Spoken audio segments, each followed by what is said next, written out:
Elias enfrenta o rei Acabe. Nas regiões montanhosas do leste do Rio Jordão, vivia um homem de fé e oração que não tinha medo de servir a Deus, e foi chamado por ele para colocar um fim no acelerado crescimento da apostasia. Elias não ocupava nenhuma posição de destaque em sua vida, mas aceitou o desafio, confiante de que Deus lhe daria grande vitória. Suas repreensões contra o pecado e as súplicas para fazer a onda do mal recuar era como uma voz clamando no deserto. Embora sua missão fosse repudiar o pecado, sua mensagem também oferecia esperança e conforto para o coração contaminado pelo pecado. Elias ficava triste ao perceber que Israel caía cada vez mais na idolatria. Deus tinha realizado grandes coisas para o seu povo, para que obedecessem aos seus mandamentos e guardassem as suas leis.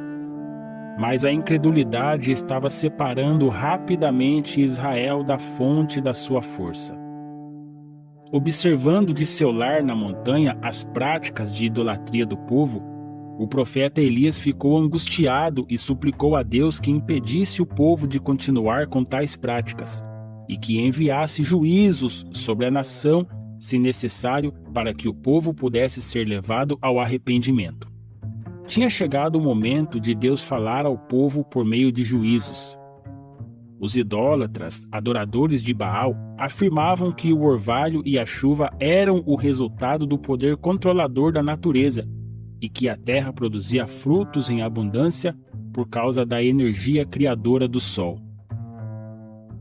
Era necessário mostrar às tribos apóstatas de Israel como eles estavam sendo tolos por confiar no poder de Baal para receber bênçãos terrenas. Até que se voltassem para o caminho de Deus com o coração arrependido, não cairia sobre a terra nem um pingo de chuva. Deus confiou a Elias a missão de apresentar a mensagem divina de juízo ao rei. Elias não pediu para ser o mensageiro do Senhor, foi a palavra do Senhor que veio a ele.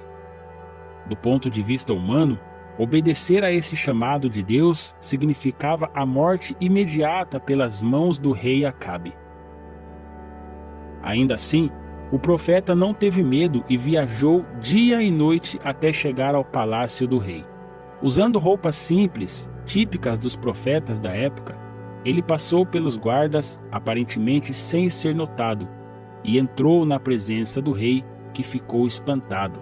Elias não pediu desculpas por entrar na presença do rei sem avisar. Alguém maior do que o rei de Israel tinha dado ordem ao profeta para que pudesse falar. Elias disse ao rei: "Juro pelo nome do Senhor, o Deus de Israel, a quem sirvo, que não cairá orvalho nem chuva nos anos seguintes, a não ser que eu diga que chova." 1 Reis, capítulo 17, verso 1. Durante a viagem para Samaria, Elias havia passado por riachos e florestas maravilhosos, aparentemente impossíveis de serem destruídos por uma seca.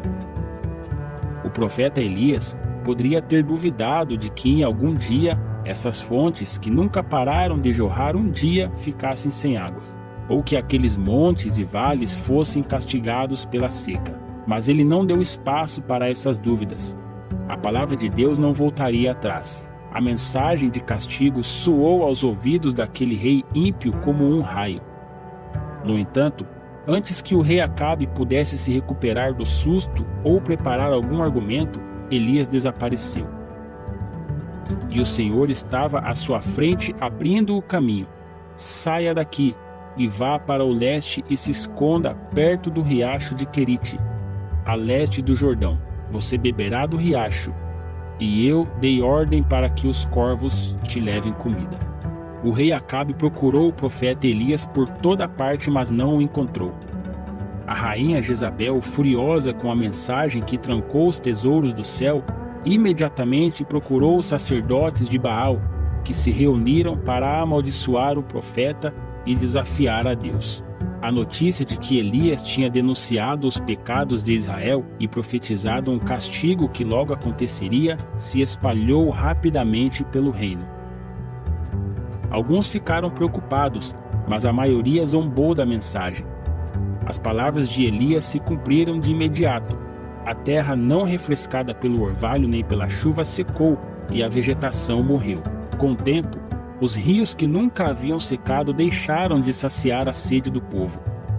Mesmo assim, os líderes insistiam para que o povo confiasse no poder de Baal, ignorassem a profecia de Elias e considerasse suas palavras como bobagem. Não fiquem com medo do Deus de Elias, diziam eles. É Baal quem produz as colheitas e provê o sustento para o povo e para os animais. Os sacerdotes de Baal enganavam o povo. A profecia de Elias desafiou as afirmações de centenas de sacerdotes idólatras. Se Baal fosse capaz de fazer cair a chuva, que o rei de Israel então adorasse a Baal e que o povo dissesse que ele era Deus. Determinados a manter o povo no engano, os sacerdotes de Baal continuaram a invocar seus deuses sem cessar para que eles fizessem chover. Com fervor e perseverança dignos de algo melhor, passavam horas ao redor dos altares pagãos e imploravam noite após noite por chuva. Mas nenhuma nuvem apareceu no céu, nem orvalho nem chuva caíram sobre a terra, que literalmente morria de sede. 1 ano se passou. O calor escaldante do sol destruiu a vegetação que ainda havia restado. Os rios secaram. O gado e todo o animal de criação sofriam com a seca. Os campos que antes floresciam se tornaram como desertos de areia. As árvores das florestas, como esqueletos da natureza, não tinham mais sombra a oferecer. Tempestades de areia cegavam os olhos e quase impediam a respiração. A fome e a sede passaram a levar homens e animais à morte. A falta de alimento e água aumentava cada vez mais. Ainda assim, o povo de Israel não se arrependeu nem aprendeu a lição que Deus queria ensinar. Com o coração cheio de orgulho e fascinados pela idolatria, começaram a procurar alguma outra justificativa ou motivo para os seus sofrimentos. Decidida a desafiar o verdadeiro Deus, Jezabel, juntamente com quase todo o povo de Israel, apontou Elias como o culpado pela seca e por toda a desgraça daqueles tempos. Se pudessem tirá-lo de seu caminho, seus problemas acabariam. Incentivado pela rainha Jezabel, o rei Acabe deu início a uma perseguição incansável pelo profeta. Ele enviou mensageiros às nações vizinhas à procura do homem que ele tanto odiava, mas que também tinha medo. Desesperado, exigiu que os líderes desses reinos jurassem que nada sabiam do paradeiro do profeta.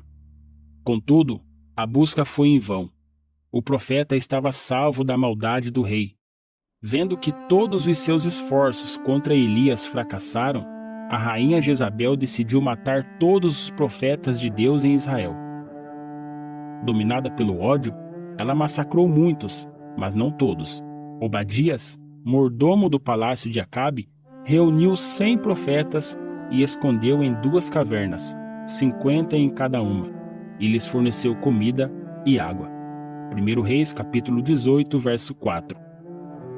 Passou o 2º ano de fome e seca, e os céus ainda não davam qualquer sinal de chuva. Pais e mães eram obrigados a ver seus filhos morrerem. Mesmo assim, Israel parecia incapaz de reconhecer em seus sofrimentos um chamado ao arrependimento. A apostasia de Israel era o mal mais terrível que todos os horrores da fome. Deus estava procurando ajudar seu povo a recuperar a fé perdida, e para isso precisou lhes causar grande sofrimento. Teria eu algum prazer na morte do ímpio? Palavra do soberano. Ao contrário, acaso não me agrada vê-lo desviar-se dos seus caminhos e viver? Pois não me agrada a morte de ninguém, diz o Senhor. Ezequiel, capítulo 18, versos 23 e 32. Deus já tinha enviado mensageiros a Israel que insistiram para que o povo voltasse a ser fiel a Deus. Mas o povo ficou com raiva desses mensageiros e agora sentia profundo ódio pelo profeta Elias. Se eles tivessem encontrado Elias, com prazer o teriam entregado a Jezabel, como se, ao calar o profeta, pudessem impedir que sua profecia se cumprisse. Para a doença de Israel só existia um remédio: abandonar os pecados que tinham levado Deus a discipliná-los. O Senhor lhes garantiu: se eu fechar o céu para que não chova, ou mandar que os gafanhotos devorem o país, ou sobre o meu povo enviar uma praga, se o meu povo, que chama pelo meu nome, se humilhar e orar, buscar a minha face e se afastar dos seus caminhos maus, dos céus o ouvirei, perdoarei o seu pecado e curarei a sua terra. 2 Crônicas, capítulo 7, versos 13 e 14. Para alcançar esse resultado, Deus continuou a reter o orvalho e a chuva até que o povo realizasse uma decidida reforma, uma mudança profunda em seus atos.